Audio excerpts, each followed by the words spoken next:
నేను పుట్టి పెరిగిన స్థలాల్లో నిలబడి ఇలా దేవుని వాక్యము అందించడం అనేది దేవుడు నాకు ఇచ్చినటువంటి గొప్ప ఘనత, గొప్ప ధన్యత. మళ్ళా అందరి మధ్యలో నేను చిన్ననాటి నుండి ఎదిగిన బిడ్డని, నేను అందరికీ తెలిసిన బిడ్డనే. మీ ఎదుట ఇలా దేవుని వాక్యం చెప్పగలుగుతున్నానంటే అది కేవలం దేవుని కృప, దేవుడు నాకు ఇచ్చినటువంటి ధన్యత. మరొకసారి ఈ సంవత్సరం కూడా మీ సముఖంలో నేను ఇలా వాక్య పరిచయం చేయడానికి దేవుడు నన్ను నడిపించిన విధానం బట్టి నేను దేవుడికి లెక్కలేని స్తోత్రాలు చెల్లిస్తున్నాను.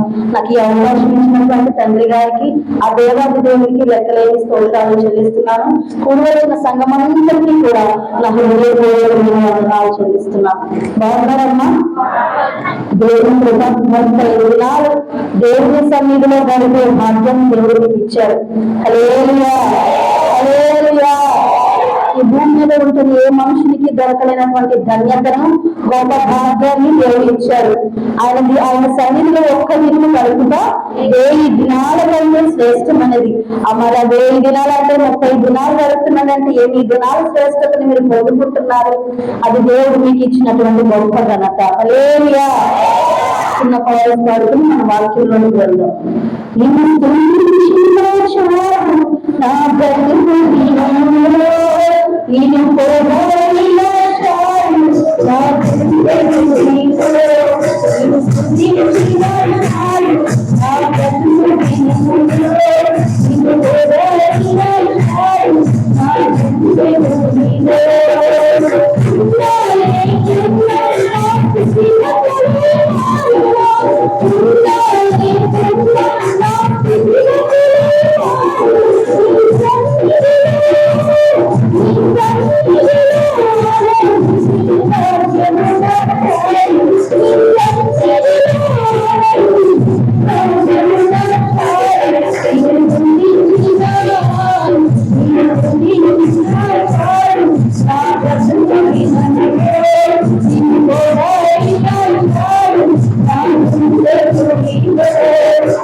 వాక్యాన్ని మనం ధ్యానించము.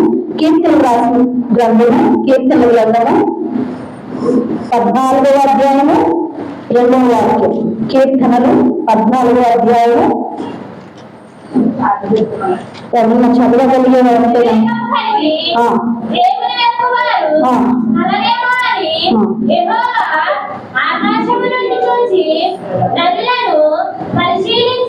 ఆమేన్. హల్లెలూయా. అదే కీర్తన 53వ అధ్యాయము, అదే కీర్తన 53వ అధ్యాయము 2వ వాక్యాన్ని కూడా మనము చదువుకుందాం.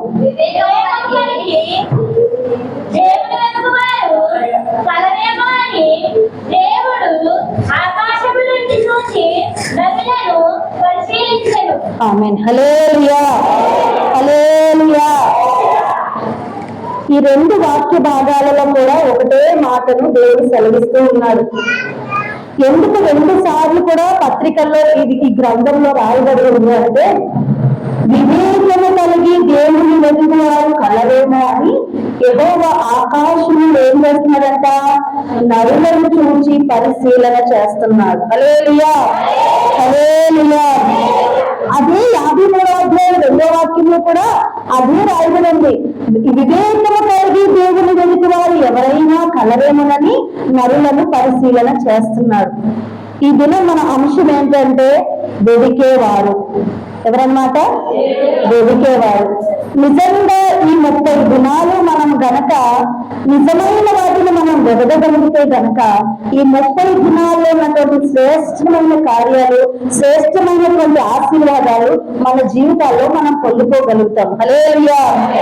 ఈ లోకంలో ఉన్న వారందరూ కూడా కొంతమంది ధనాన్ని వెతికే వారుగా ఉంటున్నారు, కొంతమంది పేరును వెతికే వారుగా ఉన్నారు, కొంతమంది డబ్బును వెతికే వారుగా ఉన్నారు, కొంతమంది వేరే వేరే పలుకుబడులను వెతికే వారుగా ఉన్నారు. మనమైతే దేవుని వెతికే వారముగా ఉండాలి. హల్లెలూయా, హల్లెలూయా.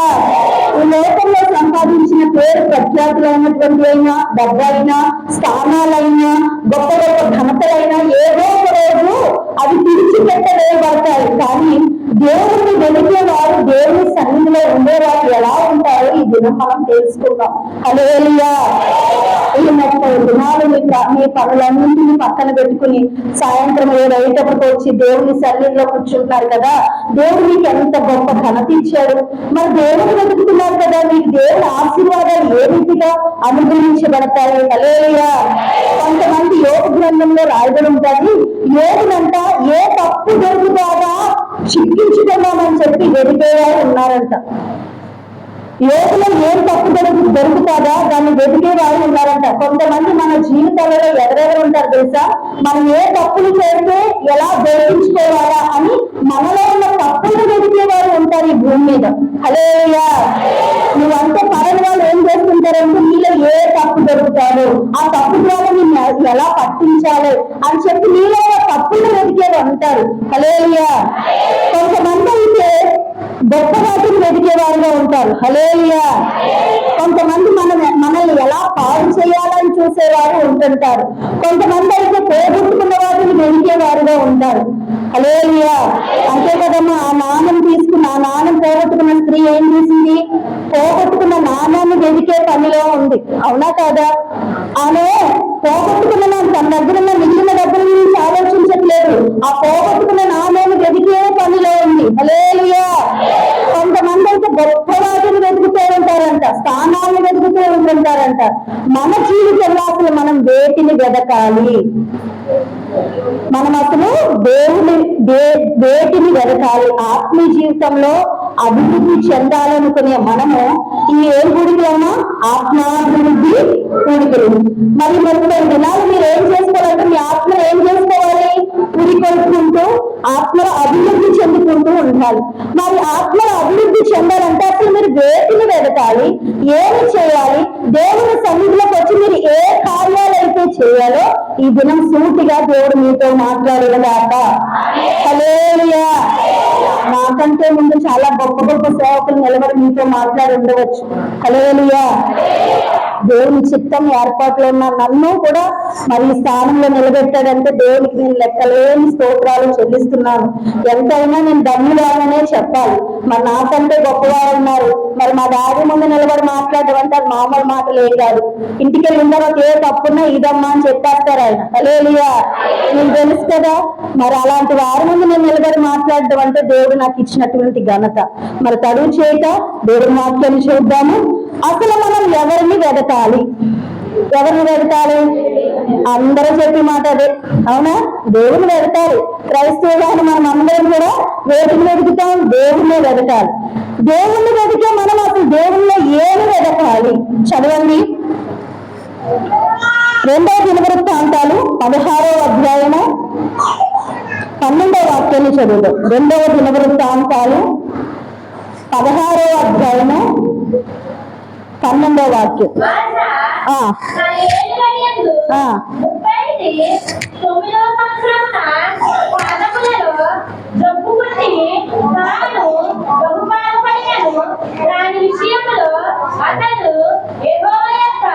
విచారణ చేయక వైద్యులను పట్టుకొని చూసినట్లయితే గనక తను రాజ్యం మొదలుపెట్టినప్పటి నుంచి కూడా ఉన్నత స్థలాలు ఏం పడగట్లేదు, కానీ దేవుని ఎదుట తన హృదయం ఎలా ఉందంట? యథార్థంగా ఉందంట. ఎలా ఉందంట? యథార్థంగా ఉంది. కానీ కొద్ది దినాలు అయిన తర్వాత పరిస్థితి ఏమైపోయిందంటే మనుషులను ఆశ్రయించేవాడుగా మారిపోయాడు. హల్లెలూయా. ఎలా మారిపోయాడంటే తనకి జబ్బు పుట్టిందంట. మరి జబ్బు పుట్టినప్పుడు దేవుని యందు యథార్థత కలిగిన వాడు ఎవరిని వెతకాలి? జబ్బు పుట్టినప్పుడు ఎవరిని వెతకాలి? దేవుణ్ణి వెతకాలి. నాకు ఎందుకయ్యా ఈ జబ్బు వచ్చింది, నేను ఎందుకయ్యా ఇలా అనారోగ్యం పాలవుతున్నాను అని చెప్పేసి దేవుని కొరకు కనిపెట్టే విషయంలో నమ్మకంగా లేడు. ఎవరిని సంప్రదించాడంట? వైద్యులను సంప్రదించాడు. ఈ దినం మనకి ఏదైనా శ్రమ, మనకి ఏదైనా కష్టం, మనకి ఏదైనా బాధ, మనకి ఏదైనా అప్పు, మనకి ఏదైనా ఆర్థిక ఇబ్బంది వచ్చిందంటే మొట్టమొదటి ఎవరిని చూస్తామంటే అప్పు కావాల్సి వస్తే అప్పులోని చూస్తుంటాం. ఏదైనా అనారోగ్యం వస్తే ఏ డాక్టర్ ఉన్నారా అని చూస్తుంటాం. అవునా కాదా? మనమైతే దేవుని వెతికే వారుగా ఉండాలి. ఎవరిని వెతకాలి? దేవుని వెతకాలి. ఇక్కడ ఆశ కూడా అదే తప్పు చేస్తున్నాడంట. మొదట నాకు ఎందుకు ఈ జబ్బు వచ్చింది, నేను ఎందుకు ఇంత అనారోగ్యం పాలయ్యాను, నేను దేవుల్లో ఏ విషయంలో తప్పిపోయినందుకు నాకు ఇది వచ్చింది అని ఆలోచన చేయట్లేదంట. వైద్యులను సంప్రదించేవాడుగా ఉంటున్నాడంట. మనకి ఏదైనా బలహీనత వచ్చిందంటే మొదట ప్రభువు సన్నిధిలో మోకరించి మనం ప్రార్థించేవారుగా ఉండాలి. ఎందుకంటే నాకు ఈ బలహీనత వచ్చింది, నేను ఎందుకని ఆత్మీయంగా వెతకాలి అనుకున్నప్పుడు ఎందుకయ్యా నేను ఇలా బలహీనపరచబడిపోతున్నాను, నేను ఎందుకయ్యా వెతకబడిపోయిన స్థితిలో ఉన్నాను అని మొదట మనం దేవుని వెతికే వారంగా ఉండాలి. ఎవరిని వెతకాలి? దేవుని వెతకాలి. ఇక్కడ ఆశ అయితే దేవుని వెతికేవాడుగా లేడు. వైద్యులను సంప్రదించాడంట. మరి దేవుని మీద ఆధారపడిన బిడ్డలు దేవుని వెతకకుండా మరి వైద్యులను ఆశ్రయిస్తే దేవునికి బాధ కలుగుతుందా లేదా? మనం ఒక్క క్షణం ఊపిరి లేకపోతే మనం బ్రతకలేదు. ఆ ఒక్క క్షణం ఊపిరి మనకు డాక్టర్లు ఇవ్వాలంటే కొన్ని వేల డబ్బులు మన దగ్గర నుంచి వసూలు చేస్తారా? చేయరమ్మా? చేస్తారు. కానీ మనకి ఉచితంగా దేవుడు కృపనియట్లేదా? ఉచితంగా గాలిని, నీటిని, ఊపిరి తీసుకోవడానికి గాలి, అన్నింటినీ ప్రభు మనకి ఇస్తున్నప్పుడు మనకి ఏదైనా సమస్య వచ్చినప్పుడు మొదట మనం ఎవరిని సంప్రదించాలి? దేవుని వెతకాలి. దేవుని వెతకాలి. నీకు ఆర్థికంగా ఇబ్బందుల్లో ఉన్నావా? అప్పుల్లో భయంకరమైనటువంటి అప్పుల్లో కూడుకుని పైకి రావలేని పరిస్థితుల్లో ఉన్నావా? ప్రభు పాదాల దగ్గరికి రా, మోకరించు, ప్రార్థన చేయి. ఏంటయ్యా నా పరిస్థితి, నేను ఎంత బాధకరమైన పరిస్థితిలో ఉన్నాను కదా, నన్ను ఒక్కసారి కరుణించవా అని నువ్వు గనక దేవుని వెతికితే గనక దేవుడు నీకు సహాయం చేయను గాక. హల్లెలూయా. ఆయన నీకు సహాయం చేయాలంటే నువ్వు మొదట దేవుని ఆశ్రయించాలి. మనుషులను ఆశ్రయిస్తే నువ్వు వ్యర్థమైపోతావు. నువ్వు మనుషులను ఆశ్రయిస్తే నువ్వు వ్యర్థంగా మిగిలిపోతావు. అందుకే బైబిల్ మొత్తంలో మధ్య అధ్యాయంలో మధ్య వాక్యం ఏమంటారు తెలుసా? మనుషులను నమ్మబడట కంటే యెహోవాను ఆశ్రయించుట మేలు. రాజులను, అధికారులు కూడా మనం ఎవరిని నమ్మకూడదు.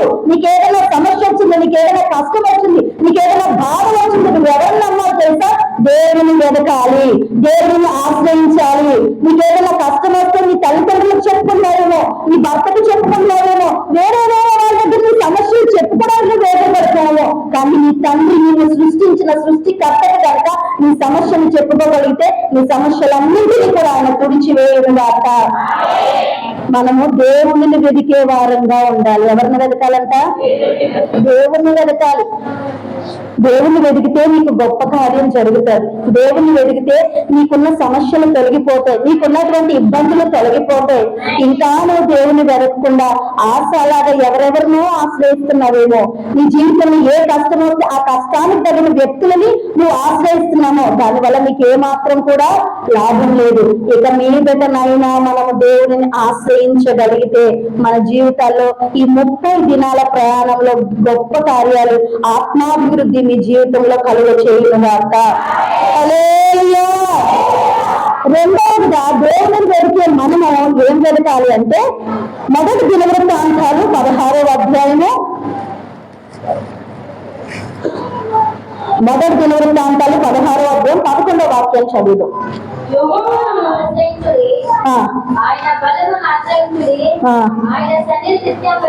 ఆమేన్. హల్లెలూయా. హల్లెలూయా. హల్లెలూయా. ఆయన సన్నిధిని మనం ఏం చేయాలంట? నిత్యము వెదకాలి. నీ జీవిత కాలం అంతా కృపాక్షేమాలు నీ వెంట రావాలి అంటే నువ్వు దేవుని సన్నిధిని వెదకాలి. మీరు నిజంగా సమయాన్ని కుదిరించుకుని వచ్చి దేవుని సన్నిధిని వెతుకుతున్నారు. మరి మీకు తెలిసిన వారు చాలా మంది గృహాల్లో కాలక్షేపం చేస్తున్నారుగా. నేనంటాను, మీకు నియమింపబడిన ఈ 30 దినాలలో కూడా మీరు దేవుని సన్నిధిని వెతికేవారుగా ఉండాలి. ఏం వెతకాలంట? దేవుని సన్నిధిని వెతకాలి. దేవుని సన్నిధిలో సంపూర్ణ సంతోషం కలదేముంది? సంపూర్ణ సంతోషం. నువ్వు ఇంట్లో కూర్చుని ఉంటే గనక చెప్పుకోలేని బాధలు, సమస్యలు, ఇరుకులు, ఇబ్బందులు ఎప్పుడు మీరు బ్రతుకున్నంత కాలం మీ జీవితాంతం అవి అనుభవించాల్సినయే. అవునా? ఒకటి పోయిందంటే ఒకటి పోయిందంటే ఒకటి పోయిందంటే ఒకటి వస్తూనే ఉంటాయి. అవి తీరే సమస్యలు కాదు. ఎందుకంటే మానవ జీవితం జీవిస్తున్న మన అందరిలో కూడా ఏదో ఒక సమస్య పుట్టుకొస్తూనే ఉంటది. వాటన్నింటినీ మర్చిపోయి నువ్వు దేవుని సన్నిధిని వెతకగలిగితే కనుక సంపూర్ణ సంతోషాన్ని నీ జీవితంలో ప్రభు ఇచ్చునుగాక. అది ఇవ్వాలంటే నువ్వు దేనిని వెతకాలి తెలుసా? దేవుని సన్నిధిని. అబ్బా 30 రోజులు ఏం వెళ్తావులే, ఏదో 2 రోజులు వెళ్ళి కాలక్షేపం చేసుకుని వద్దాం కాదు. నువ్వు దేవుని సన్నిధిని ప్రతి దినము వెతికేదానిగా ఉండాలి. నువ్వు అలా గనక వెతకగలిగితే ఈ సన్నిధిలో ఉన్నటువంటి ఆశీర్వాదాలు, సంపూర్ణ సంతోషము, సంపూర్ణ బలము, సంపూర్ణ శక్తి ప్రభు నుంచి నీకు అనుగ్రహింపబడుగాక. మీ అందరికీ అది అనుగ్రహింపబడాలంటే మీరు ఎవరిని వెతకాలంటే దేవుని సన్నిధిని వెతకాలి. మొదట మనుషులను ఆశ్రయించేవారుగా, మనుషులను వెతికేవారుగా ఈ సమస్యల్లో ఉండకూడదు. ఆశ అదే తప్పు చేశారు. దేవుని ఆశ్రయించేవారుగా లేదు.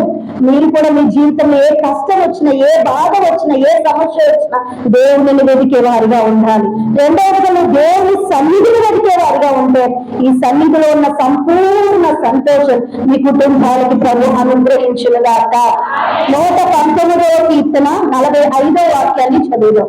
119వ కీర్తన 45వ వాక్యం.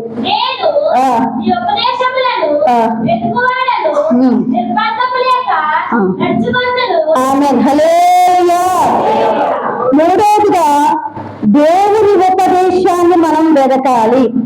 ఉపదేశం అంటే దేవుని వాక్యం. రానున్న రోజుల్లోనంట దేవుని వాక్యము కరువైపోతుందంట. హల్లెలూయా. ఆమోస్ గ్రంథంలో రాయబడి ఉంటది. వాక్యం కోసం అటు ఇటు తిరుగులాడతారంట, కానీ వాక్యం ఎక్కడా కూడా కనబడదంట, వాక్యం ఎక్కడా కూడా దొరకదంట. మరి నీకు ఈ ఉపదేశం దొరుకుతున్నప్పుడు, ఈ వాక్యం దొరుకుతున్నప్పుడు ఏం చేయాలి తెలుసా? దానిని వెతికి నువ్వు పట్టుకునే దానిగా ఉండాలి. వాక్యము మన జీవితాలకి శ్రేష్టమైన కార్యాలు చేస్తుంది. మన పాదములకు దీపమై ఉంది, మన త్రోవకు వెలుగై ఉంది. హల్లెలూయా. మరి అలాంటి వాక్యాన్ని నీ హృదయంలో ఉంచుకుంటే నీ హృదయం అంతా వెలుగుబడినే కదా. చీకటి అనేది నీకు త్రోవ, చీకటి అనేది నీ జీవితంలో ఉండదు కదా. మనము ఉపదేశాన్ని వెతికే వారంగా ఉండాలి. దేని వెతకాలి? ఉపదేశాన్ని వెతికే వారంగా ఉండాలి. ఉపదేశం వెతికితే మనల్ని ఎప్పుడు ఎన్నడూ దేవుడు సిగ్గుపడనివ్వడు. 94వ వాక్యంలో ఉంటుంది. 119, 94లోనే ఉంటుంది. ఒక్కసారి చదవండి అన్నమాట.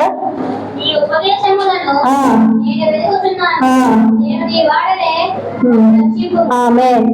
మనం నిజంగా దేవుని వాక్యాన్ని వెతికే వారంగా ఉంటే గనక దేవుడు మనల్ని రక్షిస్తాడు, మనల్ని కాపాడుతాడు. వాక్యము ఎక్కడికి వెళ్ళాలో, ఏమి చేయాలో, ఏమి చెందాలో మనకి తెలియచేసేది దేవుని మాటలు. నువ్వు దేవునితో మాట్లాడేసి 1 గంట ప్రార్థన చేసావంటే నీ సమస్యలు చెప్పుకోవడానికే సరిపోద్ది. కానీ దేవుని మాటలు ఎప్పుడైనా మనం వినగలుగుతున్నావా? మనం గంట ప్రార్థన చేస్తే 1 అర్ధ గంట కనిపెట్టి దేవుని సన్నిధిలో అలాగే కూర్చోవాలంట. అప్పుడు దేవుడు నీతో మాట్లాడతాడు. హల్లెలూయా. అంతేగాని మొదట మనం వెళ్తాం 1 గంట సేపు ఏం వెళ్తామంటే మా పిల్లలను పోషించు, మా అప్పులు తీర్చు, మాకు ఇది చెయ్యి, మాకు ఇల్లు కావాలి, మాకు వస్తువులు కావాలి, అది కావాలి, ఇది కావాలి, మా పిల్లలకి పెళ్లిళ్ళు కావాలి, ఉద్యోగాలు కావాలి, అది ఇదే ఎన్నో లిస్టు. అంత పెద్ద లిస్టు ఉంటే అంత పెద్ద లిస్టు దేవుడి దగ్గర చదివేసి చెప్పేసి వచ్చేస్తాం. అసలు దేవుడు నీకేం చెప్పాలని నువ్వు ఏ రోజన్నా గ్రహించావా? దేవుని మాటల్లో వెదికావా? మరి ఎంతో మంది సేవకులు వచ్చి ఇక్కడ నిలబడి మాట్లాడుతున్నారు కదా, ఆ వాక్యాలు మీ జీవితాలలో మీరు అనుసరించి నడుచుకునేవారుగా ఉన్నారా? నిజంగా మీరు దేవుని వాక్యాన్ని వెతికి ఆ వెతికిన వాక్య ప్రకారం మీరు నడుచుకోగలిగితే వెతికితే గనక మిమ్మల్ని ప్రతి విషయంలో ఆయన రక్షించేవాడుగా ఉన్నాడు. ఆయన మిమ్మల్ని రక్షించడానికి సిద్ధమనం కలిగిన వాడు. వాక్యం విని వెళ్ళవారంలో ఉండదు, మన హృదయం లోతుల్లో అది మనమే నిలబెట్టుకోవాలి. మంచి జ్ఞానమైన విత్తనంగా మన జీవితంలో ఏమో తెలుసా, 100 ఫలాలు పొందాలి. ఎన్నో వాక్యాలు వింటున్నారు కదా, ఆ వాక్య ప్రకారం మీరు నడుచుకోగలుగుతున్నారా? మనం దేవుని వెతకాలి, తర్వాత దేవుని సన్నిధిని వెతకాలి, మూడవదిగా వాక్యాన్ని వెతికే వారంగా మనం ఉండాలి. హల్లెలూయా, హల్లెలూయా. నిజంగా ఆ వాక్యం వెతకగలిగితే, వెతికే అంటే వాక్యాన్ని మీరు పట్టుకోగలిగితే, విన్న వాక్య ప్రకారం మీరు నడుచుకోగలిగితే మీ జీవితాల్లో గొప్ప కార్యాలు జరుగుతాయి. హల్లెలూయా. కొలస్సీయులకు రాసిన పత్రిక 3వ అధ్యాయము 1వ వాక్యం చదువుతాం. కొలస్సీయులకు రాసిన పత్రిక 3వ అధ్యాయము 1వ వాక్యం. మీరు క్రీస్తుతో కూడా లేపబడిన వారైతే పైనున్న వాటినే వెతుకుడి. ఆమేన్. హల్లెలూయా, హల్లెలూయా. క్రీస్తుతో కూడా లేపబడిన వారైతే మనం దేన్ని వెతకాలంట? పైనున్న వాటినే వెతకాలి. 6వ అధ్యాయం మత్తయి సువార్త 6వ అధ్యాయం 33వ వాక్యం కూడా చదవండి ఒక్కసారి.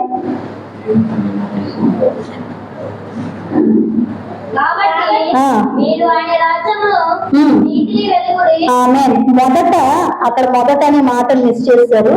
ఆయన రాజ్యములో నీతిని మొదట వెతుకుడి. ఏం వెతకాలంట? ఆయన నీతిని రాజ్యాన్ని మొదట వెతకాలి. అంటే భూ సంబంధమైన ఆశీర్వాదాల కొరకు మనం ఎప్పుడూ పాపులాడు పడకూడదు.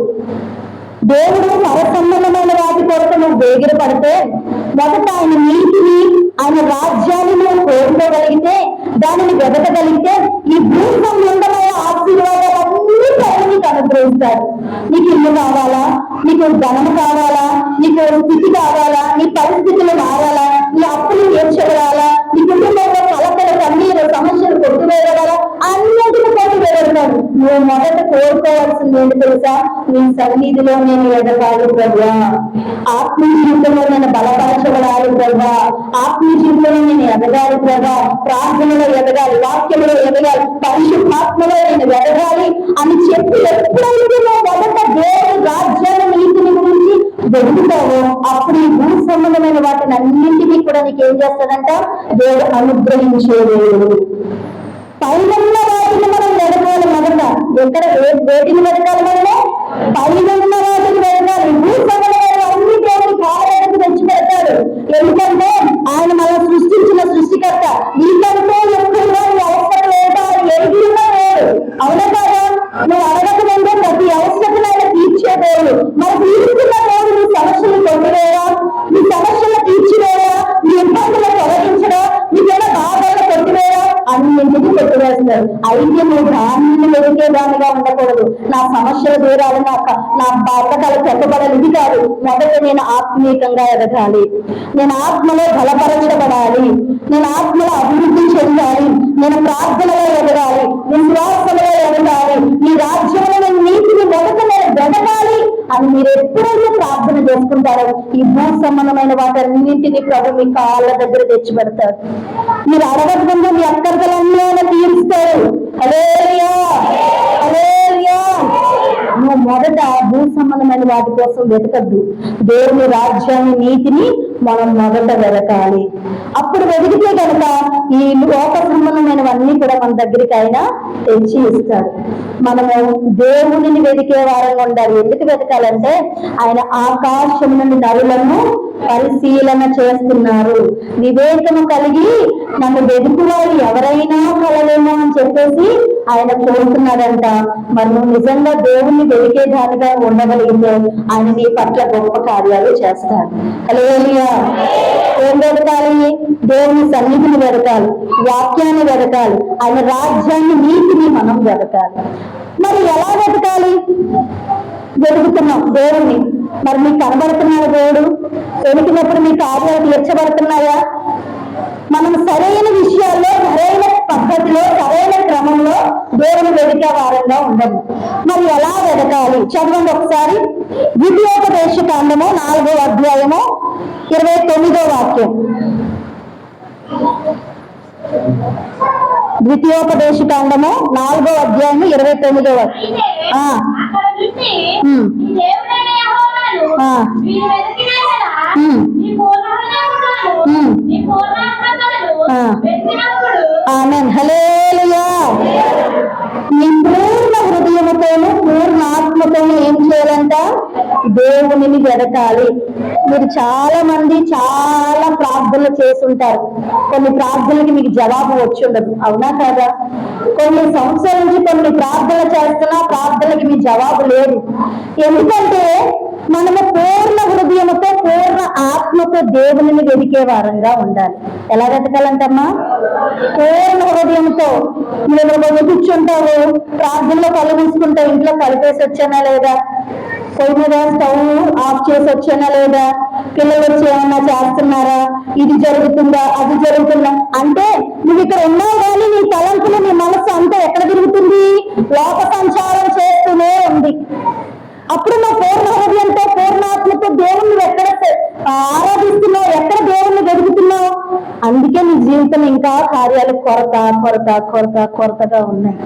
కొన్ని ప్రార్థనకి మీకు జవాబులు ఎందుకు రావట్లేదంటే మీరు దేవుని సన్నిధిలోనంట పూర్ణ హృదయంతో పూర్ణ ఆత్మతో ఆయనని వెదకాలి.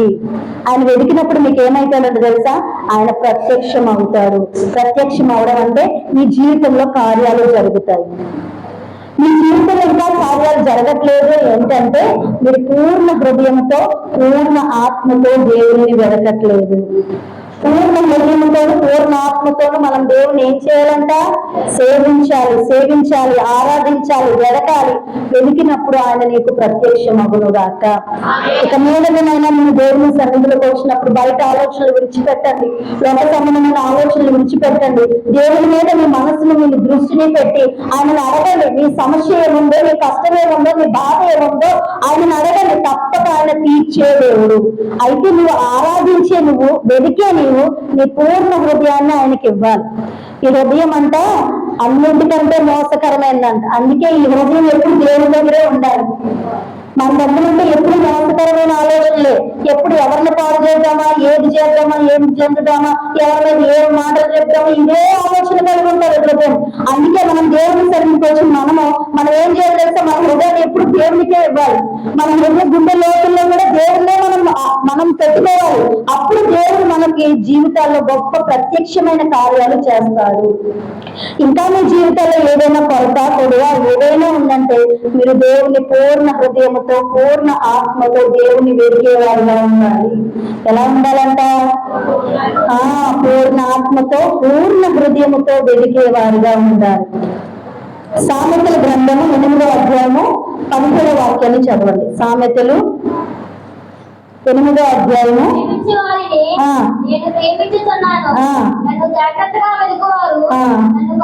ఆమేన్. హల్లెలూయా. ఆయన జాగ్రత్తగా వెతుకువారంట, ఆయనని కనుగొంటారంట. మీ ఇంట్లో ఒక బంగారం వస్తువులు ఏదన్నా పోగొట్టుకున్నారనుకో అశ్రద్ధగా వెతుకుతారమ్మా.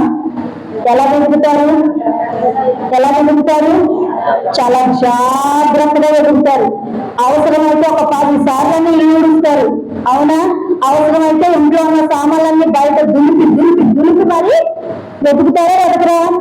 ఆ ఫోన్లే చిన్నదే కదా, ఏదైనా ఫోన్లే పర్లేదు తర్వాత దొరుకుతాం అనుకుంటారా? అది చిన్నదైనా పెద్దదైనా విలువైన వస్తువు అయితే దాన్ని ఏం చేస్తారు? మీరు జాగ్రత్తగా వెతుకుతారు. మరి దేవుణ్ణి ఎందుకు మనం అశ్రద్ధగా వెతకాలి? మన జీవితాల్లో అసలు కార్యాలు చేసి దేవుని మనం ఎందుకు అశ్రద్ధగా వెతకాలి? మనం దేవుని జాగ్రత్తగా వెతకాలంట.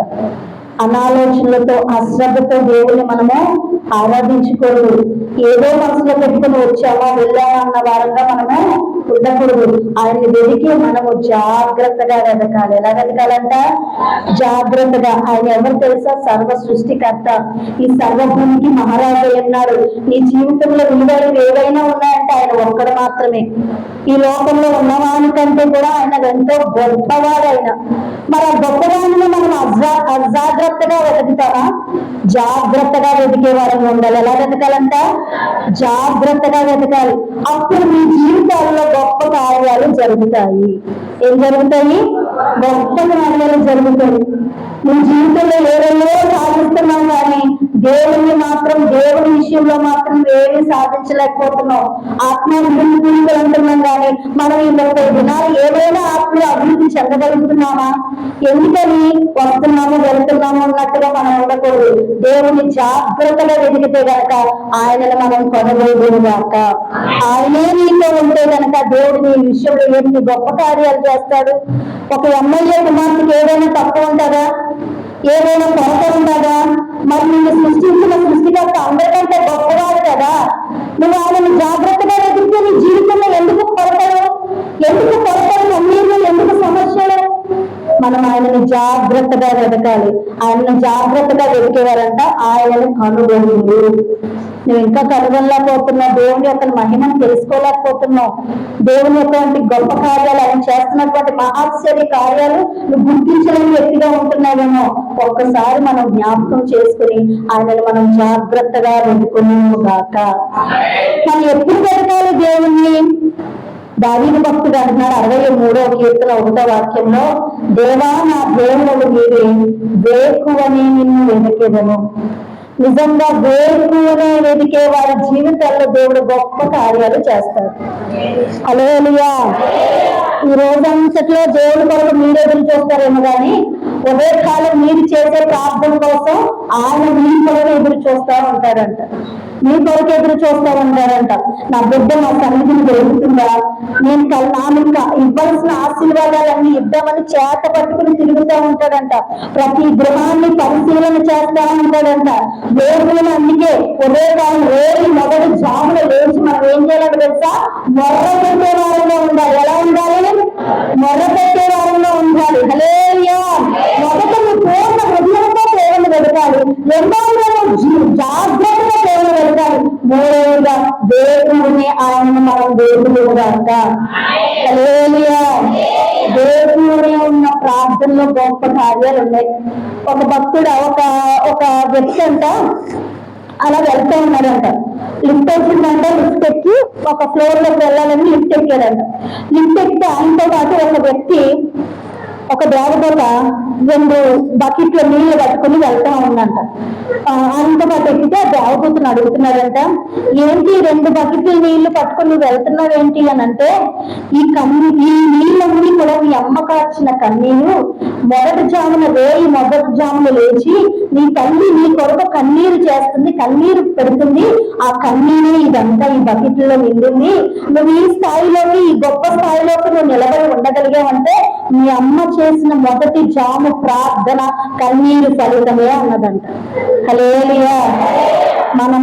మన జీవితంలో మన పిల్లలు ఒక స్థాయిలోకి వెళ్ళాలన్నా, మన పరిస్థితులు మార్చబడాలన్నా, మనం గొప్పవారిగా ఎదగాలన్నా, మన కుటుంబ స్థితిగతులు మార్చబడాలి అన్నా రేయి మొదటి జామున దేవుని సన్నిధిలో కన్నీరు గార్చే తండ్రులుగా మనం ఉండేగాక. గొప్ప ప్రసన్నతది. నీ బలములో నీ ప్రసన్నతను చూడాలని నా హృదయం ఎంతో ఆశపడుతుంది అంటున్నాడు భక్తుడు. దావీదు భక్తుడు. ఏం తక్కువ దావీదుకి? సిరి సంపదలు లేవా? రాజ్యానికి అధిపతి కదా ఆయన రాజు కదా. ఆయన ఎందుకు ఉదయకాలం నుంచి ప్రార్థన చేయాల్సిన అవసరం ఏదొచ్చే? ఆయన కాళ్ళ దగ్గరికి రమ్మన్నారని వస్తుంటాయి కదా. ఆయన చేయమన్నారని పనులు చేస్తా ఉంటారు కదా. ఎందుకు? ఆయన సన్నిధిలో ఉన్నటువంటి గొప్పతనం ఆయనకు తెలుసు. ఆయన బలము, ఆయన ప్రసన్నతను ఆయన కళ్ళారా చూశాడు. ఎక్కడో కోయలగుండలో ఉన్నటువంటి దావీదును తీసుకొచ్చి సింహాసనం మీద నిలబెట్టగలిగింది ఆ వేకువ ప్రార్థనే. నీ జీవితంలో కూడా నీ స్థితి మొదటగా కొద్దిగా ఉన్నాను, తొడగిగా మహాభివృద్ధి చెందాలంటే నీ జీవితంలో నువ్వు వేకువనే వెతికే వ్యక్తిగా ఉండేదాకా. వేకువ ప్రార్థనలో గొప్ప కార్యాలు ఉన్నాయి. వేకువ ప్రార్థనలో బలమైన కార్యాలు ఉన్నాయి. వేకువను చేయగలిగితే, రోజు మొదటి జామున లేచిన మొర్ర పెట్టగలిగితే ఆ మొర్రలన్నింటికి దేవుడు తక్షణమే నీకు జవాబు ఇచ్చినదాక, తక్షణమే ఆయన ఇచ్చినదాక. మనము మన పూర్ణ హృదయంతో ఆయనను వెతకాలి. మనము జాగ్రత్తగా దేవుని వెతకాలి. ఏదైనా విలువైన వస్తువుని మనం పోగొట్టుకున్నామంటే ఎంత జాగ్రత్తగా దేవుని సన్నిధిలో వెతుకుతామో, మరి దేవుని కూడా దేవుని సన్నిధికి వచ్చిన మనము అలాగన మనం వెతకాలి. వెతికే మనము రేయి మొదటి జామున మొదట మనం వెతికే వారంగా ఉండాలి. ఎప్పుడు వెతకాలంటమ్మా? రేయి మొదటి జామున వేకువనే నిన్ను వెతికేదాన్ని. ఎందుకని? ఆయన బలము, ఆయన ప్రసన్నతను చూడడానికి మనము వెతకాలి. నిజంగా మీరు ఉదయకాలం 4 గంటలు లేచి చేతులెత్తి మొదలుపెట్టండి. మీ జీవితంలో గొప్ప గొప్ప కార్యాలు ప్రభు చేస్తాడు. ఉన్నతమైన కార్యాలు మీ జీవితంలో, మీ పిల్లల విషయాల్లో కానీ, మీ కుటుంబ పరిస్థితుల్లో కానీ, ఏ విషయాల్లో ఏ కొరత రాకుండా దేవుడు మిమ్మల్ని కాపాడగలిగిన దేవుడు. ఉదయకాలం కృప కృప ఆయన కృప అంట ఆకాశము కంటే ఎత్తైనదంట, ఆలోచనలకు అందనిదంట. అట్టి కృపను మీకు అనుగ్రహించి మీ జీవితాల్లో గొప్ప కార్యాలు చేస్తారు. మనం మొదట ఆయన దేవుడు ఆకాశంలో నరులను పరిశీలన చేస్తున్నాడంటే ఏమని? వివేకము కలిగి నన్ను వెతుకువారు ఎవరైనా కలరేమోనని ఆయన వెతుకుతున్నాడంట. ఆయన వెతికినప్పుడు ఆయనను మనము వెతికే వారంగా కనబడాలి. హల్లెలూయా. రెండవదిగా మనం ఆయన సన్నిధిని వెతికే వారంగా, ఆయన కృపల కొరకు మనం కనిపెట్టి ఉండే వారంగా, ఆయన జాగ్రత్తగా వెతికే వారంగా, ఆయన పూర్ణ హృదయంతో వెతికే వారంగా మనం వెళ్ళగలిగితే మన జీవితాల్లో ఆయన గొప్ప కార్యాలు చేస్తారు. అసలు మరి వెతకడం వల్ల మనకేం లాభం కలుగుతుంది? దేవుని వెతకడం వల్ల మనకేమి కార్యాలు జరుగుతున్నాయి? మనం మొదట ధన్యులంగా మార్చబడతాం. ఎలా మార్చబడతామంట? ధన్యులంగా. 119వ కీర్తన 2వ వాక్యంలో ఉంటారు, చూడండి ఒకసారి. 119వ కీర్తన 2వ వాక్యం చదవండి ఒక్కసారి. ఆయన శాసనములను కైకొనుచు పూర్ణ హృదయముతో ఆయన వెతుకువారు ధన్యులు. ఆమేన్. హల్లెలూయా. ఆయన వెతుకువారు ఎవరంటమ్మా? ధన్యులు. నువ్వు ధన్యుడవు. నీకు ధన్యకరమైన కార్యాలు జరగాలి అంటే మనం దేవుని వెతుకే వారంగా ఉండాలి. దేవుని వెతుకుతున్నావు, జాగ్రత్తగా వెతుకుతున్నావు, ఆయన వాక్యాన్ని వెతుకుతున్నావు, ఆయన మార్గాన్ని నువ్వు తెలుసుకున్నావు, పూర్ణ హృదయంతో వెతుకుతున్నావు, జాగ్రత్తగా వెతుకుతున్నావు. ఇవన్నీ చేయడం వల్ల నువ్వు ఎలా ఉన్నావు తెలుసా? దేవునికి ధన్యకరమైన బిడ్డగా నువ్వు మార్చబడతావు. హల్లెలూయా. నువ్వు ధన్యురాలంట. ఎవరంట? ధన్యులము. ఈ భూలోకం మీద ఎవరికి లేని గొప్ప ఘనత దేవుడు మనకి ఇచ్చాడు. అవునా కాదా? లోకంలో ఎంతో మంది నశించిపోతున్నారు, ఎంతో మంది కరోనా ద్వారా కొట్టివేయబడ్డారు, ఎంతో మంది కాలగర్భంలో కలిసిపోయారు. నిన్నో నన్ను దేవుని సన్నిధిలో ఎందుకు నిలబెట్టారు తెలుసా? ధన్యులము గనక. ఎందుకు నిలబెట్టారమ్మా? ధన్యులము గనక. ఈ ధన్యతను నువ్వు పొందుకోవాలంటే నువ్వు ఆయనని వెతికేదానిగా ఉండాలి, ఆయన ఉపదేశాన్ని వెతికేదానిగా ఉండాలి, ఆయన రాజ్యాన్ని వెతికే వారిగా ఉండాలి, పూర్ణ మనస్సుతో వెతికే వారంగా ఉండాలి, జాగ్రత్తగా వెతికే వారంగా ఉండాలి. దేవుని వెతికే వారుగా మీరు అందరూ మార్చబడితే గనక మీరు ధన్యులుగా మార్చబడతారు. హల్లెలూయా. హల్లెలూయా.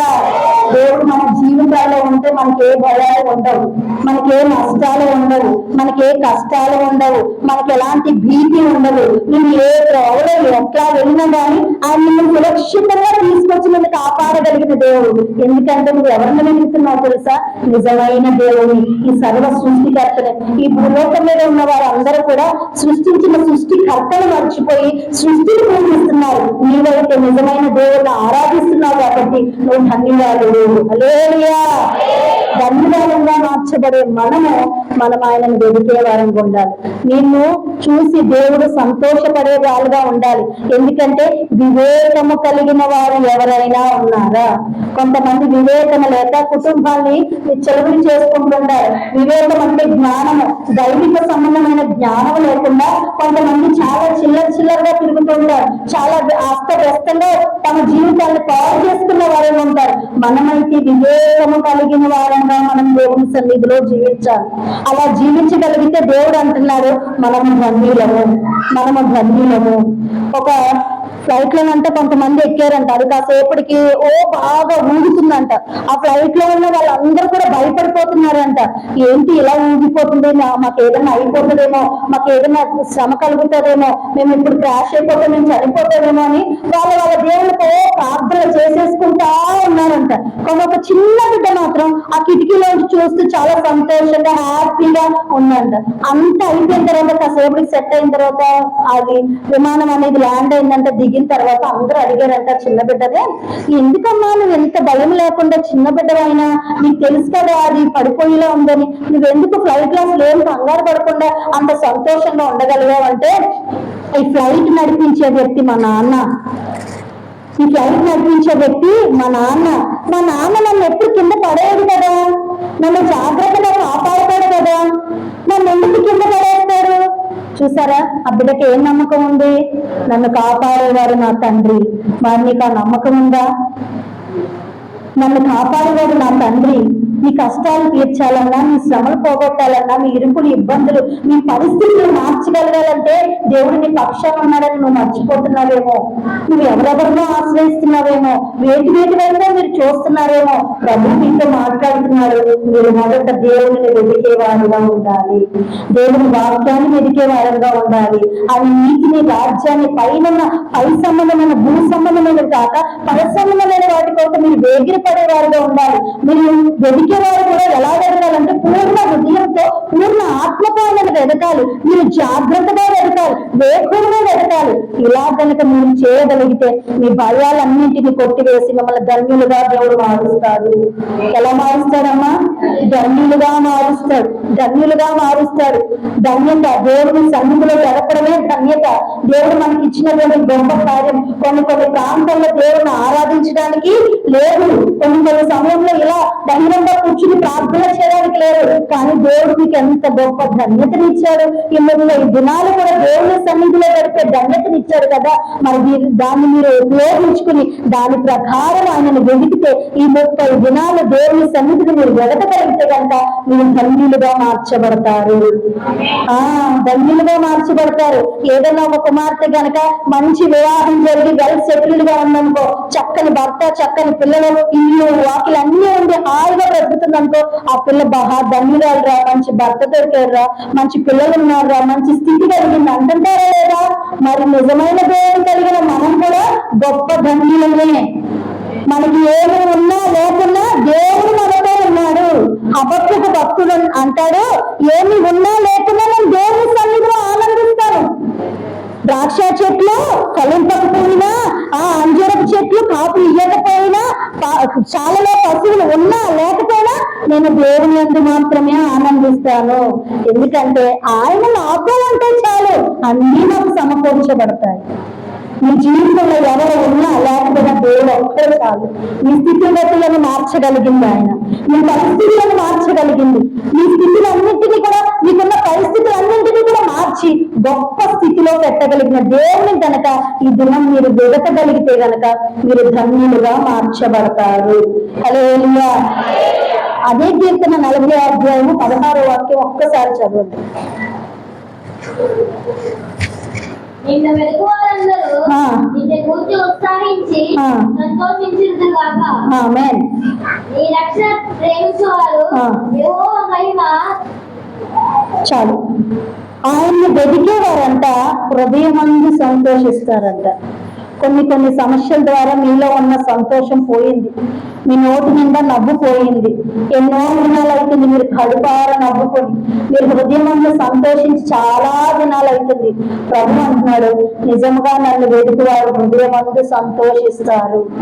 ఎలా సంతోషిస్తారంట? నీ హృదయంలో గూడి కట్టుకున్నటువంటి ప్రతి బాధ కూడా ఆయన రాక ద్వారా అవన్నీ కొట్టివేయబడతాయి. నీ హృదయంలో సంతోషం కలగాలి అంటే, నీ హృదయం దేవుని ఆనందించాలంటే నువ్వు దేవుని ఎల్లప్పుడూ వెతికేదానిగా ఉండాలి. సంతోషం కరువైందా? నీకు అసలు ఈ కుటుంబ సమస్యలు చూసి ఎప్పుడు బాధ, సమస్య, కష్టము, కన్నీరు కన్నీరు కన్నీరు. కొంతమందికి అన్న ప్రాణాలు అయితే ఉదయం లేచింది మొదలు పడుకునేంత వరకు ఒక సమస్య మీద ఒకటి, ఒక సమస్య మీద ఒకటి, ఒక సమస్య మీద ఒకటి, చెప్పుకోలేనన్ని బాధలు వస్తూనే ఉంటాయి. ప్రభు అంటున్నాడు, నన్ను నిజంగా మీరు వెతకగలిగితే, నన్ను నిజంగా మీరు వెతకగలిగితే దేవుడు ఏం చేస్తున్నాడంట? నీ హృదయాన్ని సంతోషముతో నింపునుగాక. చిన్న పిల్లలు చూడండి, ఏదైనా పండుగ వచ్చినప్పుడు వారి కొత్త బట్టలు ధరించామంటే వారి ముఖం ఎలా ఉంటుందమ్మా? సంతోషం, పట్టరాని సంతోషం. అదే ఊర్లో పిల్లలందరూ వేసుకుని మన పిల్లలు వేసుకోకుండా దిగుతారు, ముఖాలు ఎలా ఉంటాయి? ఇంకా మనం తీర్చలేని వాళ్ళ బాధని. అవునా కదా? నీ హృదయంలో కూడా నూతన వస్త్రాన్ని ధరించగలిగింది ఆయనే. నిన్ను ఉల్లాస వస్త్రముతో ధరింపజేసి నీ హృదయానికి సంతోషపడగలిగింది ఆయన మాత్రమే. అందుకే మనం ఆయనను వెదకాలి. ఎందుకు మనం ఆయనను వెదకాలి అని అంటే మనము ధన్యులంగా మార్చబడడానికి ఆయనను వెదకాలి. రెండవదిగా మన హృదయంలో సంతోషము కలగాలి. మనకి సంతోషం ఇవ్వగలిగిన నరుడు ఎవ్వరూ కూడా లేరు. పౌలు శీలల చెరసాలలో కూడా సంతోషిస్తున్నారు. ఎందుకంటే వాళ్ళలో దేవుడు ఉన్నాడు గనక, వాళ్ళకి దేవుని విలువ తెలుసు గనక, వాళ్ళ ఆత్మతో సత్యంతో దేవుని ఆరాధిస్తున్నారు గనక ఆయన ఏదైనా ఒకటి చేయడం, చెరసాల్లోకి వెళ్ళిపోవడం, అక్కడ చక్కగా పత్రికలు రాయడం, అక్కడ దేవుని స్తుతించడం, ఆరాధించడం. చూసారా, పౌలు ఎన్ని శ్రమలు పడినా ఆయన అంటున్నాడు ఆనందించుడి, మరలా చెప్పుతున్న ప్రభువునందే మీరు ఆనందించుడి. ఆ ఆనందం ఎక్కడుందో తెలుసా? మన యేసయ్యలో మాత్రమే ఉంది. ఈ భూమి మీద ఎవరు కూడా మనకి సంతోషాన్ని, మన హృదయానికి సంతోషాన్ని, మన హృదయాన్ని సంతోషంతో నింపగలిగింది ఎవ్వరు కూడా లేరు. ఆయన మాత్రమే ఉన్నాడు. అందుకే మనం ఆయనలో వెదకాలి. ఎందుకు వెదకాలి?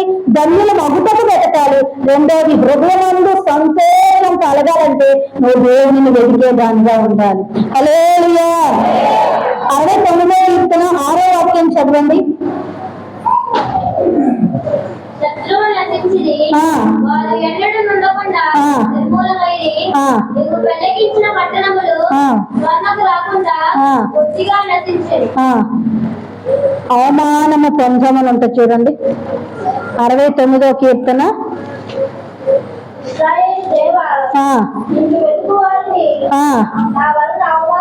ఆమేన్, హల్లెలూయా. ఆయనను వెదికేవారంట జీవితంలో అవమానము ఉండదు. కొన్ని అవమానాల చేత మనం కృంగిపోయిన వారంగా ఉంటాం. పిల్లలు చేయకూడని తప్పులు చేస్తుంటాయి, భర్త త్రాగి ఎక్కడో పడిపోతే అవమానం మనకి, అవునా? పిల్లలు చేయకూడని కార్యాలు చేస్తుంటే మనకు అవమానం. వెళ్ళకూడని స్థలాలకు వెళ్ళి అవమానం తెచ్చేవారు ఉంటుంటారు. ఆయనని ఆశ్రయించే వారిని, ఆయనని వెదికే వారి జీవితంలో అవమానం అనేది రానివ్వడు. ఏం రానివ్వడమ్మా? అవమానం అనేది రానివ్వడు. అవమానాలతో కృంగిపోయేవేమో, అవమానాలతో దిగజారిపోయిన స్థితిలో ఉన్నాయేమో, నువ్వు ఇది మొదలుకొని పూర్ణ హృదయంతో ఆయనను వెదకాలి. ఇది మొదలుకొని ఆయనను జాగ్రత్తగా వెదకాలి. ఇది మొదలుకొని దేవుణ్ణి వెదకగలిగితే నీ జీవితంలో ఇప్పటి వరకు ఉన్న అవమానాలను ఆయన కొట్టివేయుగాక. నీకు నమ్మకంగా ఆయన కొట్టివేస్తాడని? తప్పక కొట్టివేస్తాడు ఆయన. ప్రతి అవమానాన్ని ఆశీర్వాదంగా మార్చగలిగే దేవుడు మన దేవుడు.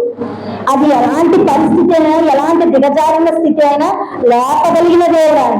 హల్లెలూయా. నువ్వు ఆయనను వెతకాలి, ఆయనను ఆశ్రయించాలి. వీటన్నింటికీ మూల కారణం ఏంటంటే దేవుని మనం గట్టిగా పట్టుకోవాలి. వివేకము కలిగి దేవుని వెతకాలి. ఏం చేయాలి? వివేకము కలిగి దేవుని వెతకాలి. వివేకము కలిగి మనం గట్టిగా పట్టుకోవాలి. నీ జీవితంలో అవమానంతో ఇప్పటి వరకు తలదించుకున్నావేమో, ఇక మీదట పూర్ణ హృదయంతో జాగ్రత్తగా పూర్ణ ఆత్మతో వేకుని అని నువ్వు వెతుకు. తలదించిన చోట ఎత్తగలిగిన దేవుడు మన దేవుడు. హల్లెలూయా, హల్లెలూయా. అవమానాలతో సతమతమవుతున్న ప్రభు మనతో మాట్లాడుతున్నాడు, నన్ను వెదకండి, నేను వచ్చి మీ జీవితాల్లో గొప్ప కార్యాలు చేస్తాను, గొప్ప కార్యాలు చేస్తాను. ఆయన మన పరిస్థితులు, మన అవమానకరమైన ఏ పరిస్థితిలో అయినా కానీ ఆయన మార్చి గొప్ప కార్యాలు మన జీవితాల్లో చేయునుగాక, చేయునుగాక. అవమానం అవమానం అవమానం. కొంతమంది చెప్పుకోలేని సమస్యలతో అవమానపడుతుంటారు. కొంతమంది చెప్పుకోలేని బాధలు, వాళ్ళు ఎలా చెప్పుకోవాలో కూడా అర్థం కాలేని పరిస్థితిలో సతమతం అయిపోతూ నలిగిపోతూ ఉంటారు. ఈ దినం ప్రభు సన్నిధిలో నిజంగా నువ్వు హృదయపూర్వకంగా దేవుని వెలిగి ఈ సన్నిధిలో నువ్వు కన్నీరు గార్చి ప్రభువును వెదకగలిగితే కనుక నీ అవమానాలన్నింటినీ ఈ దినం నుంచి ఆశీర్వాదంగా ప్రభు మార్చునుగాక. అతి ఆశీర్వాదాలతో మీరు ఇంటికి వెళ్ళుదురుగాక. మనం అంటే దేవుని వెతికితే నిత్యంగా దేవుని సన్నిధిలో కూడా మనం బ్రతుకుతామంట. ఉగ్రత దినమందు కూడా మనం కాపాడబడే వారంగా ఉంటామంట. దేవుని మనం నిజంగా ఎదిగితే ధన్యులుగా మార్చబడతాము. అవమానం మన జీవితంలో ఉండదు. హృదయమందు సంతోషిస్తాము. మనమంతా ఉగ్రత దినమందు వరకు కూడా మనం ఏమవుతామంటే తెలుసా? కాపాడబడతాం. మనము బుద్ధి లేని కన్యకలుగా మనం జీవించకూడదు. బుద్ధి కలిగిన కన్యకలుగా ఎల్లప్పుడూ కూడా మనం సిద్ధ మనస్సు కలిగి దేవుని సన్నిధిలో ఉండాలి. ఎలా ఉండాలి? సిద్ధ మనస్సు కలిగి ఉండాలి. 10 మంది కూడా కన్యకలేనంట, కానీ వారిలో 5 మంది బుద్ధి కలిగిన వారు ఉన్నారంట, 5 మంది బుద్ధి లేని వారు ఉన్నారంట. చూసారా? కన్యకలని పేరు ఉంది, కానీ వారిలో 5 మంది బుద్ధి కలిగిన వారు ఉన్నారు, 5 మంది బుద్ధి లేని వారు ఉన్నారు. ఈ 5 మంది కూడా ఎలా ఉన్నారంట? దేవుని వెతికేవారుగా ఉన్నారంట, దేవుని శ్రద్ధగా వెతుకుతున్నారంట, మెలకువ కలిగి జాగ్రత్తగా వెతుకుతున్నారంట. ఈ మిగిలిన 5 మంది ఏం చేస్తున్నారంట? మంచిగా నిద్రపోతున్నారంట. దేవుని సన్నిధిలో వచ్చి ఇప్పుడు కూడా చాలా మంది నిద్రపోతా ఉంటుంటారు. మరి దేవుని వెతకడం అవుతుంది అది? నీ జీవితంలో ఎందుకు కార్యాలు జరగట్లేదు? ఎందుకు సమస్యలు తీరట్లేదు? ఎందుకు ఈ 30 దినాలు ప్రభుత్వం నడిచినా మీ బాధలు ఎందుకు? మీకు అవమానాలు ఎందుకు? మీకు కష్టాలు ఎందుకు? దేవుని సన్నిధిలో మనం మెలుకు కలిగిన ఆత్మతో మనం ఉండాలి. ఉగ్రత దినమందు వరకు కూడా మనం దాచబడాలి ఆయన సన్నిధిలో.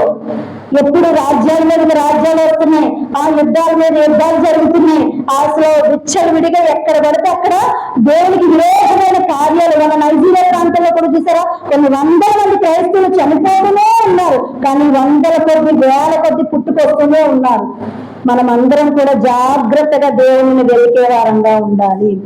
మనం అవమానపరచబడకూడదు అంటే, మనం ధన్యులంగా మార్చబడాలంటే, మన హృదయం ముందు మనం సంతోషించే వారంగా ఉండాలనుకుంటే, మన జీవితంలో గొప్ప గొప్ప కార్యాలు ప్రభువు మనకి చేయాలని అంటే కనుక నిజంగా మనం దేవుని వెతికే వారంగా ఉండాలి.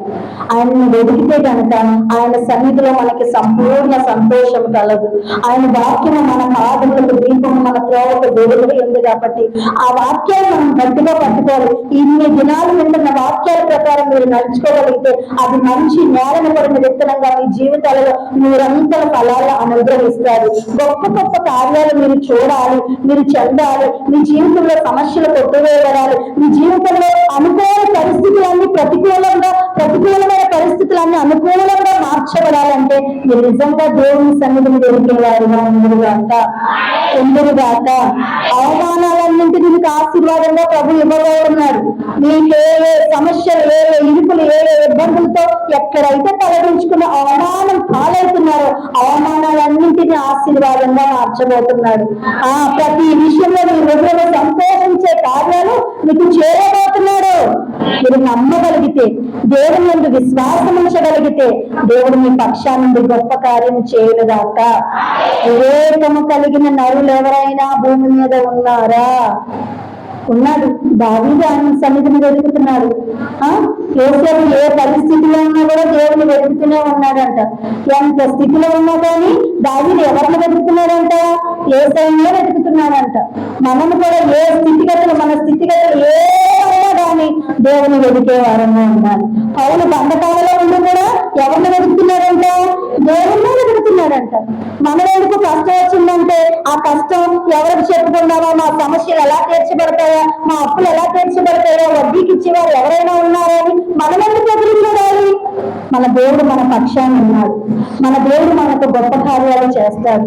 మన దేవుడు మన హృదయం ముందు సంతోషాన్ని ఇస్తాడు. మన దేవుడు మనల్ని ధన్యులుగా మార్చుతాడు. మన దేవుడు మనకు కలిగిన అవమానాలను కొట్టివేస్తాడు. మన దేవుడు మనల్ని నిత్యమైన సన్నిధిలో బ్రతికించగలిగిన వ్యక్తులుగా చేస్తాడు.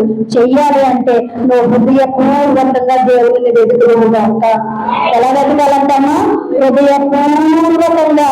నువ్వు వచ్చి కూర్చోవడం మాత్రమే కాదు, నీ తలంపులు, నీ మనస్సు, నీ పరిస్థితిని కూడా అది ఎరిగిన దేవుడు. 139వ కీర్తన అంతా జరిగితే నేను కూర్చుంటా, లేచుగా, నిలబడతా, పడుకుంటా, నేను ఏది చేసినా ప్రభు ఏం చేస్తున్నాడంట? చూస్తున్నాడు. మనం పుట్టుకతో వేసి కేక మొదలుకుని చనిపోయేటప్పుడు వేసే కేక వరకు ఆయన దగ్గర ఏమై ఉన్నాయంట? లిఖించబడి ఉన్నాయంట. ప్రతిదీ ఆయన దగ్గర పొందుపరచబడి ఉందంట. అందుకే నువ్వు చేసే ప్రతి కార్యాన్ని కూడా ఆయన చూస్తూ ఉన్నాడు. కాబట్టి చూచుచున్న దేవుడు నీ పక్షాన్ని ఉన్నాడని నువ్వు హృదయపూర్వకంగా ఆయన సన్నిధిలో తగ్గించుకుని ఆయన సన్నిధిలో ఆయన నువ్వు వెదకగలిగితే ఆయన సన్నిధిలో ఉన్న నిత్య సంతోషము ప్రభు నీకు అనుగ్రహించుగాక. నీ నోటి నిండా నవ్వు కలగాలన్నా, నీ అవమానాలు కొట్టివేయబడాలన్నా, నిత్యము మీరు బ్రతకాలి అని అన్నా, మీ కష్టాలు, మీ సమస్యలు, మీ రుకులు, మీ ఇబ్బందులు ప్రతి పరిస్థితిలో మార్చబడాలన్నా మనము దేవుడిని వెదకాలి. దేవుని సన్నిధికి వచ్చి వేటినో మనం వెదక వేటిలో కొంతమందికి మందిరాలకు రాగానే పాట ఇవ్వకపోతే ఇంక అంతే మౌనమే అయిపోతారు, అసలు ఎవరితో మాట్లాడరు, ఏం చేయరు. నేను పాట పాడలేదు, నన్ను ఈ రోజు పాస్టర్ గారు నాకు పాట ఇవ్వలేదు అని కొంతమంది ఏం చేస్తుంటారు, పాస్టర్ గారి మీద అలిగేవారుగా ఉంటారు. మనం దేవుని సన్నిధికి ఎందుకు వస్తున్నాము? దేవుని వెతకడానికి వస్తున్నాం కాబట్టి మన దేవుని సన్నిధిలోకి వచ్చినప్పుడు మీకు ఎలాంటి పరిస్థితులు ఎదురైనా దేవుని సన్నిధిలో ఏం వెతకాలి తెలుసా? దేవునినే వెతకాలి. ఎవరిని వెతకాలి? దేవునినే వెతకాలి. ఒక బిడ్డ అన్నంటే వాళ్ళ నాన్న దగ్గరికి వెళ్ళి పాస్టర్ గారి దగ్గరికి వెళ్ళి అన్నదంటే, పాస్టర్ గారు నేను రేపటి నుంచి మందిరానికి రానంటే అన్నంట. ఎందుకమ్మా అంటే వీళ్ళందరూ చేసే అన్యాయాలు అక్రమాలు నేను చూడలేకపోతున్నానండి, వీళ్ళందరూ కూడా విరోధంగా ఉన్నారండి, దేవుని వెతికేవారుగా లేరండి, వారు ఏదైతే చేస్తున్నారు మందిరానికి వచ్చి, నాకైతే మందిరానికి రావడానికి చాలా అసహ్యంగా ఉందండి, నాకు ఇబ్బందిగా ఉందండి, నేను రానండి అంటే, సరే అమ్మా నువ్వు రావద్దులే, ఒక్క చిన్న పని చేసి వెళ్ళి అన్నారంట. అనగానే పాస్టర్ గారు సరేనండి ఇది ఒక్క పని నేను చేసేసి వెళ్తాను చెప్పండి అంటే ఒక గ్లాస్ నిండా నీళ్ళు ఇచ్చారంట. ఒక గ్లాస్ నిండా నీళ్ళు ఇచ్చి, అమ్మ ఈ నీళ్లు ఈ మందిరం చుట్టూ తిరిగి వచ్చేంత వరకు కూడా ఇన్ని నీళ్లు ఉండాలి, ఒక్క చుక్క కూడా కింద పడకూడదు అన్నారంట. వెంటనే అవునండి అని అన్నదంట. వెంటనే ఏం చేసిందంట, సరేనండి పాస్టర్ గారు చుక్క కూడా నీళ్లు కింద వదలకుండా నేను మందిరం చుట్టూ తిరిగేసి వస్తానండి అని ఆ గ్లాస్ నిండా నీళ్ళని అలా చూస్తూ ఏం చేస్తుందంట, మందిరం చుట్టూ తిరిగిందంట. ఒక్క చుక్క నీళ్ళు కూడా కింద పడలేదండి. పాస్టర్ గారు తీసుకొచ్చి, ఇదిగోండి పాస్టర్ గారు నేను ఒక్క చుక్క నీళ్ళు కూడా కింద పంపకుండా నేను జాగ్రత్తగా తీసుకొచ్చానండి అన్నారంట. ఎలా తీసుకొచ్చావమ్మా? కొంచెం కూడా నీళ్ళు వదలకుండాంటే నేను దాన్ని చూసుకుంటూ నడుస్తున్నానండి, దాని మీద కాన్సన్ట్రేషన్ చేశానంటే, దాని మీద ఏకాగ్రత నిలిపాను, అందుకే ఆ నీళ్ళు ఒక్క చుక్క కూడా నేను కింద పంపలేదు అన్నారంట. అవునా అమ్మా, నువ్వు మందిరంలోకి వచ్చినప్పుడు కూడా నువ్వు దేవుణ్ణే చూడు, దేవుణ్ణే వెలుగు, నీ చుట్టూ ఉన్న వారిని నువ్వు వెనకవద్దు, నీ చుట్టూ ఉన్న వారిలో లోపాలను నువ్వు చూడవద్దు, నిన్ను సృష్టించిన సృష్టికర్తను మాత్రమే నువ్వు దేవుని సన్నిధిలో చూడు, నీ చుట్టూ ఉన్న వారి కొరకు ప్రార్థన చేయి, నీకు నచ్చట్లేదా వారి కొరకు నీ సన్నిధిలో కన్నీరు మార్చి ప్రార్థన చేయి, కానీ నువ్వైతే ఎవరిని వెతకాలి? దేవుని సన్నిధిలో దేవుణ్ణి వెతకాలి. అందుకే మనం దేవుని సన్నిధికి వచ్చిన మనం ఏం చేయాలంటే దేవుడినే వెతకాలి, ఆయన వాక్యాన్నే వెతకాలి, ఆయన సన్నిధినే వెతకాలి. ఆ వెతికే మనం కూడా ఎలా వెతకాలంట? జాగ్రత్తగా వెతకాలి, హృదయపూర్వకంగా వెతకాలి. హల్లెలూయా. దేవుడే వెతకాలి. హల్లెలూయా. అలా వెతికితే గనక మీ జీవితంలో ధన్యకరమైన కార్యాలు ప్రభు చేయునుగాక, హృదయం సంతోషించే కార్యాలు చేయునుగాక, మీ జీవితంలో ఉన్న అవమానాన్ని ఆయన కొట్టివేయునుగాక, నిత్యం ఆయన సన్నిధిలో మీరు నిలిచి ఉందురుగాక, ఉగ్రత దినమందు కూడా మీరు కాపాడబడుదురుగాక. ఇన్ని దినాల నుంచి మీరు వాక్యాలు వింటున్నారు కదా, ఆ వాక్యం మీ జీవితాలలో నీరు కట్టి ఫలించాలి, మంచి నేలను పడిన విత్తనంగా మీరు ఉండాలి. మీరు ఇన్ని రోజులు కూడా విన్న వాక్యాలన్నీ మొల్ల తుప్పలో పడిన విత్తనాలుగా తొక్కబడినవిగా ఉండకూడదు. మీ జీవితాల్లో అవి ఫలించి కుటుంబాల ఆశీర్వాదాలు ఉంటే ఆశీర్వాదాలను చూసి దేవుడు సంతోషిస్తాడు, తర్వాత సంఘ కాపరి సంతోషిస్తాడు. హల్లెలూయా. మీకు దుఃఖం వచ్చినా దుఃఖించేది మేమే, మీకు సంతోషం వచ్చినా సంతోషపడేది మేమే. అందుకే పౌలు భక్తులు అంటారు, మీరు బ్రతికిదిరా మేము బ్రతికినట్టే, మీరు నిలిచితురా మేము నిలిచినట్లే, మీరు పడిపోతురా మేము పడిపోయినట్టే. అందుకే మీరు ఎప్పుడు పచ్చని ఒలీవ తోటగా నిత్యము బ్రతికే మొక్కలుగా మీరు ఉండగలిగితే, నీరు పట్టిన తోటగా మీరు ఉండగలిగితే, జలముల యొక్క నాటబడిన ఊటగా మీరు ఉండగలిగితే, మీ జీవితాల్లో కార్యాలను బట్టి దేవుడు సంతోషించునుగాక. సంతోషించే కార్యాలు మీ జీవితాల్లో జరగాలి అంటే మీరు నిజంగా హృదయపూర్వకంగా దేవునిని వెతుకుదురుగాక. అలా వెతికి అందరూ మోకరించండి. దేవుని వెతికే మీరు అందరూ మోకరించి ఒక్క 2 నిమిషాలు మీరు ప్రార్థన చేయండి. ప్రభా, ఈ సన్నిధికి వచ్చిన నేను వేటిగా వెతుకుతున్నానేమో ప్రభా,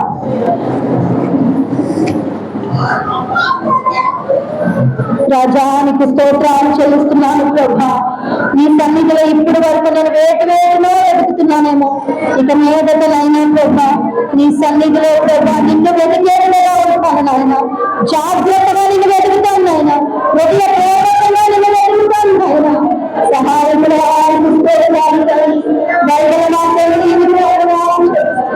పరిశుద్ధాత్మలో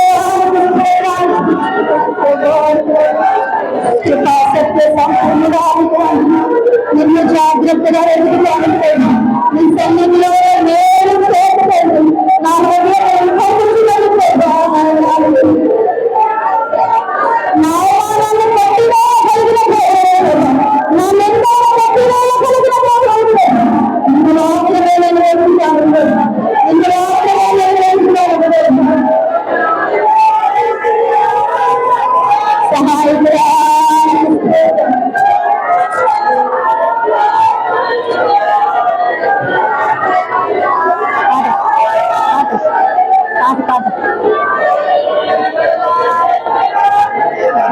పాట పాడి ప్రార్థన.